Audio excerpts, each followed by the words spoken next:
Good morning. It is February 8th, 2026, and February is Eating Disorder Awareness Month, and more people can relate to that than many are aware. 9% of the U.S. population, which equates to about 30 million Americans, have or will have an eating disorder in their lifetime. Eating disorders are more than twice as prevalent among females. Over 10,000 deaths each year are a direct result of an eating disorder. That equates to 1 every 52 minutes. That is scary and that is very sad. I have had eating disorders since I was 14 years old. At 14, I had anorexia. I almost died from anorexia. And then I went on to have bulimia. And then I went to the other end of the spectrum with binge eating, and that's currently where I've been. Those of you who know me and who have followed me on other social medias, Facebook, Instagram, have known for years that I've battled with binge eating. I'll lose 50 pounds, gain 90, lose 70, gain 100, and right now I'm struggling. And I was at a point in the past where I couldn't admit that. I wouldn't admit that publicly, but I wasn't getting any better no matter what I tried. So I felt like maybe coming out with it and sharing my story, sharing my journey to recovery, hopefully will inspire other people and hopefully will be like a therapy for me. Getting it out. It's kind of like an alcoholic, because addiction is addiction. Whether you're an alcoholic, you have eating disorders, you're a drug addict, you're addicted to something else, addiction is addiction. And I know a lot of alcoholics who have come out and they, maybe after years and years of being a closet drinker, or maybe people knew they drank, but they didn't know, how excessively they drank, or that they were alcoholics. When they would come out with the fact that they were alcoholics, it's like a weight was lifted off their shoulders. So in a desperate attempt to try and recover from my eating disorders, I thought perhaps maybe this is a road that I should go down. I hadn't tried it before. The people closest to me, my daughter, my mother, they know that I've struggled with this most of my life. But most other people don't know that. They've seen me go up and down in my weight, but they probably just thought I liked to eat. They didn't know that I was a binge eater, or that I had anorexia. I get super thin and then I get super fat or overweight. They probably just thought I eat a lot sometimes and sometimes I don't. But it's not that. It's an eating disorder. And I have sought help. I did contact clinics and like rehab clinics in Arizona many years ago, I remember, and my insurance wouldn't pay it all, so I couldn't go. And I knew I needed that to save my life, and I couldn't go. It usually came down to money. That's the reason why I couldn't go. It really hurts my heart that there aren't free programs or low cost programs to help people overcome these eating disorders. Because that's the main reason I haven't gone, is because of the cost. But anyway, and I don't know that it would help anyway, because when I was a teenager, my parents did bring me to counseling when I had anorexia, and it didn't help at all. I asked the lady, have you ever had an eating disorder? She said no. And well, how could you ever understand how I feel and what I'm going through if you yourself have never been there? But I don't know, maybe now as an adult it would help. I don't know. And it is that is probably my last resort, will be trying again to get some sort of counseling or some sort of help to work through this. But for now, I'm still trying on my own. And for now, it's every day is a new day, again and again and again. Recently, I did well for about 4 days, and I felt so good. I felt so good because I actually feel better when I'm eating better, when I'm not eating excessively or eating my emotions. I do feel better. And I have more energy. I sleep better. I stay away from the unhealthy foods. So I'm an extremist. I'm one way. I'm all this way or I'm all that way. There is no in the middle for me. There is no gray for me. It's black or white. If you're a person who can eat something or drink something and put it down, that's great for you. But I'm not that way. I can't do that. I'm 100% on board eating well, eating healthy, taking care of myself, exercising a good healthy weight, or I'm 100% the other way, eating poorly, not exercising, staying up late, not feeling well. But I feel better when I take care of myself. We all do.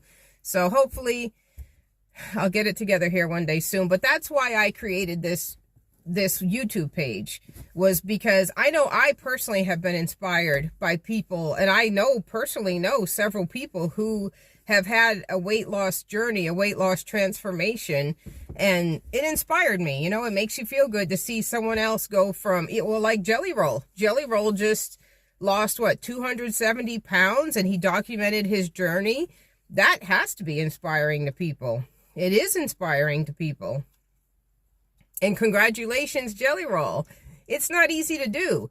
And I applaud the people who do it without drugs, who do it without shots, who do it without the pills, and I don't even, Ozempic or whatever all that stuff is called. I don't even know what all the names are, but I know right now it's popular to pop a pill or take a shot. That is supposed to be for diabetics, I believe. It's not for dieting or weight loss, but some people have resorted to that. I don't think Jelly Roll did. I think he did it naturally with exercise and eating well. And that's the way I do it. I could easily go to the doctor right now. I'm considered obese. I'm considered obese at 220 pounds.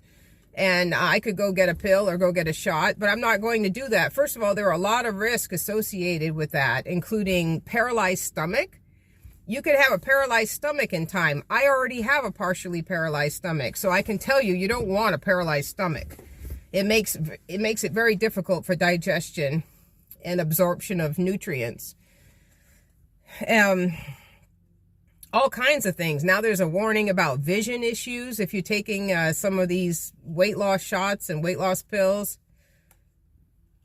Well, they're not, I don't think they're meant for weight loss, but I think they're meant for diabetics. But you know what I mean? People are using it or resorting to it to lose weight quickly. Another thing is they're losing a huge amount of muscle. You see these people one day, and then a couple months later, you see them after they've been on Ozempic, and they have that death look, you know, and they've lost so much muscle. They look like walking skeletons. That's not a healthy look, you know? So, I don't want to resort to that. I personally just want to do it the right way. Exercise, eat well. And again, I just did it recently for 4 days, and I was so proud of myself. And then I fell off the wagon again. And I don't recall exactly what happened that caused me to do that.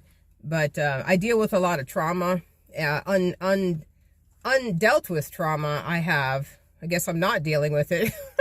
I'm not dealing with it. That's why I end up falling off the wagon and resorting to overeating, binge eating, and eating tons of junk food, tons of sugar. I don't know how I'm still alive. I really don't. Even my doctor in Oklahoma, he didn't know how I didn't have diabetes with the way I eat. But anyway, I'm trying.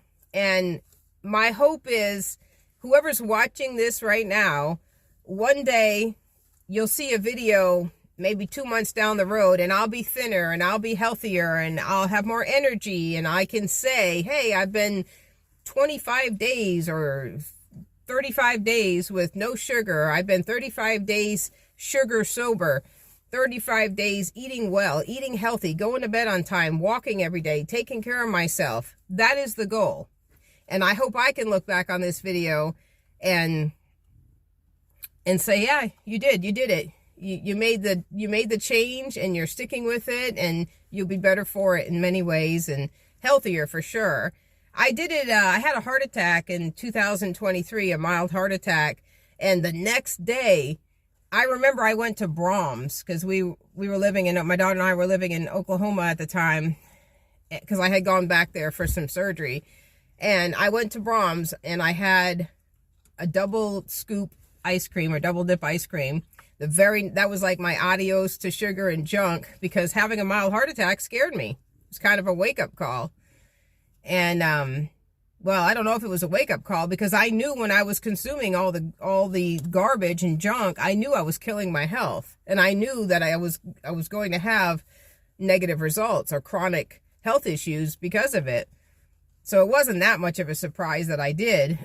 Excuse me. But I didn't want to die. You know, I have a young daughter, and I want to be here for her. I want to see what she does in life. She's my best friend, and I want to be here to live life with her and go on adventures and do things with her. And the next day I started eating right, and I lost 54 pounds, and I was looking better for the first time in a long time. I was sleeping better. I felt better. And then you know, you wouldn't believe what got me off track. My daughter's birthday was coming up, and I said, well, I can do it for her birthday. I'm just going to have this little cake mix or whatever, and I'll get right back on it. That was a mistake, because a person like me can't do it. That's like taking an alcoholic to a bar who hasn't drank in months, you know, and they're doing great. They're on the wagon. They're sober. And then you take them to the bar and say, yeah, just have one little drink, and then you can get back on it tomorrow. You can't do that. You can't do that to an addict. You cannot. They can't handle it. There are people who can do it, but an addict cannot. Most addicts can. Maybe some can, but most can't. They don't have that control. Once they fall off the wagon, they usually stay off the wagon, or they struggle to get back on it. And that's been the case with me all my life. So my long-term goal is to get on track and stay there. Get on track and stay there. Not fall off. I know what I can and can't handle. Don't even think about having any junk food. Don't do I can handle one cookie. No, you probably can't handle one cookie, Willow. Just eat. If you want a sweet, if I want a sweet, there are so many healthy recipes for whole food sweets, you know, natural sweets made with dates and just natural ingredients. There's so many cookbooks out there with natural breakfast bars, and you know, they actually have a lot of fiber and protein and the right balance of fats, and you can eat that, and it kind of curbs that desire for sugar. You can make homemade ice cream, you know, homemade fruit. I call it ice cream, but homemade fruit, like a little sherbet type ice cream, if you want to call it ice cream, instead of eating the heavy fat ice creams with dairy. And that's another thing. When I'm eating right, I don't eat dairy. I don't eat sugar. I am a pescatarian, so I'm a whole food pescatarian. So I don't eat dairy or sugar when I'm eating well, when I'm eating right. And I never eat meat. I haven't eaten meat since I was 14 years old. I've gone off and on being a vegan and a pescatarian off and on my whole life. And but I find that being a pescatarian works very well for me. And maybe one day I'll go back to being a vegan. But for now, pescatarian works well for me. Anyway, February is eating disorder month. If you are struggling with an eating disorder, please don't let it kill you. Please, every day, continue to try. Reach out for help. Look for support groups online. Tell someone you care about. If they don't know that you're struggling, tell them. Don't be embarrassed.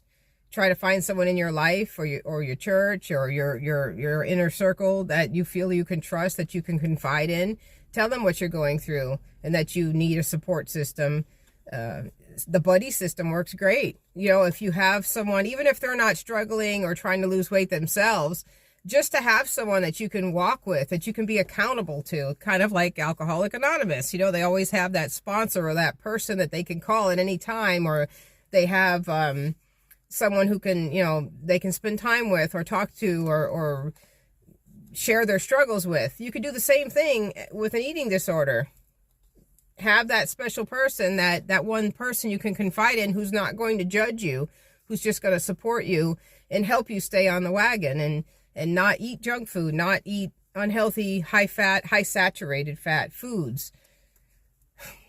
You are important, you matter, and you are worth it. So please just take care of yourselves. We all need to take care of ourselves. And I hope and pray that you'll be watching my channel 7 months from now and I will be down 50 pounds, and I'll be able to have a good report that, hey, I got on it and I stayed on it, because I can tell you today I'm not on it.